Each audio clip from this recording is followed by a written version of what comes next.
penegakan hukum pidana surat dakwaan. Jadi kalau saya melihat, jika dakwaan itu adalah mahkota dari perkara pidana, maka ini dakwaan ini udah kehilangan mahkota. Terlebih-lebih ya, kalau dilihat dari dakwaan ini kan dakwaan alternatif kumulatif yang biasa juga disebut dengan dakwaan kombinasi. Artinya di sini ada keraguan-keraguan daripada penuntut umum. Yang penting ini banyak pasalnya, yang mana nanti yang kena. Seperti itu. Ini kan melanggar ketentuan konstruksi penegakan hukum pidana. Lalu di sini juga ada dikenakan pasal 55. Padahal dalam LP-nya tidak pernah ada pengenaan pasal 55. Setidaknya terdakwanya tidak pernah membela diri dalam keterangan sebagai tersangka terkait dengan pasal 55. Ini melanggar hak asasi manusia, protect to respect dan to fulfill. Kenapa? Dia nggak pernah menggunakan membela diri dengan pasal 55 itu, tapi ucuk-ucuk entah bagaimana caranya muncul pasal 55 dalam surat dakwaan. Sekalipun jaksa itu adalah pengendali perkara pidana, tapi tidak bisa sewenang-wenang menggunakan pasal jika sumbernya, embrionya dari laporan polisi tidak muncul. Kalau memang jaksa menganggap bahwa ini ada pasal 55, ada turut serta, maka seharusnya dalam P16 dia berikan petunjuk kepada penyidik agar penyidik menambah pasal. Tapi ini kan tidak. Lalu pasal 55 ini untuk siapa dilakukan? Apakah menjerat orang di luar bank atau menjerat manajemen? Kalau dari sisi dakwaan tidak terlihat itu, di situ tidak cermatnya. Kenapa?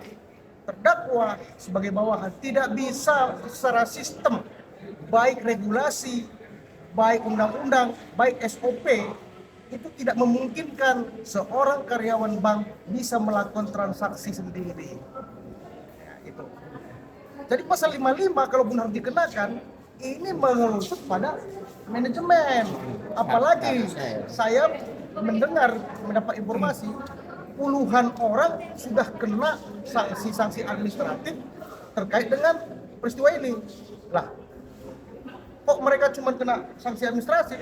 Seandainya kontrol itu dilakukan secara sistem dengan baik, ini nggak akan ada kejadian. Setidaknya tidak bisa digunakan pasal yang tepat karena tidak akan berulang 2019 sampai 2003, 4 tahun loh. Bang, artinya bang, kita minta juga ini bang pertanggungjawaban atasan klien kita ya bang. Itu saya merasa aneh.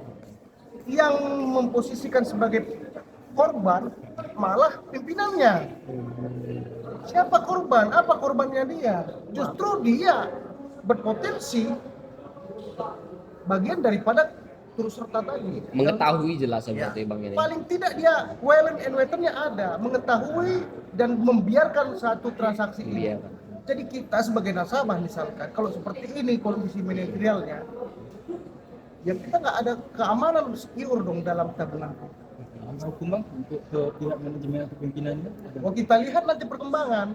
Kita akan koreksi terkait dengan jika konstruksi ini kita yang menyatakan konstruksi dakwaan ini yang tidak lengkap, tidak jelas dan tidak cermat itu kemudian dikabulkan oleh majelis, itu ya tentu itu harapan kita. Tapi ketika nanti itu tidak, maka ya kita akan dalami terkait dengan pertanggungjawaban seorang kepala cabang. Ya tentu juga, karena apa? Ada beberapa korban juga yang kemudian seperti Bu Tunisia, dia sebutnya korban, tetapi uang dia tidak dikembalikan juga sampai hari ini. Maka kita sudah juga ada laporan polisi di Polda Bengkulu, tapi lagi berproses ya. 1 miliar bang. Ya kalau dari awalnya katanya 86. 8,6, tapi dalam rumusan dakwaan ini belum saya lihat dengan ada yang benar. Nanti share ke Bang Alwi itu. Ini yang dari Ermol, ini dari